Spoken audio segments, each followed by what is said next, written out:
امروز ما و شما میخندیم. امروز ما و شما ساعتها اگر خنده کنیم، شاید که در اون ساعتهای خنده ما و شما بار هم یاد قبر، بار هم وقتی جان کندن انسان و قیامت در پیش چشم ما و شما دور نزند. رسول اکرم میگد، روز میگد به نزد یک جوانی میگذشت که اون جوان خنده میکرد. رسول الله چی گفتند؟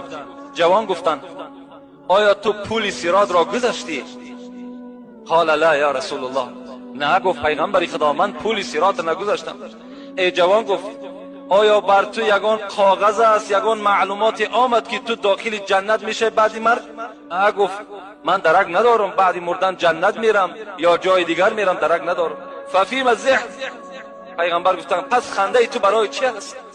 چرا خنده میکنی؟ مادام پول صراط نگذشتی، مادامی که وارد جنت نشدی، دنیا جای خنده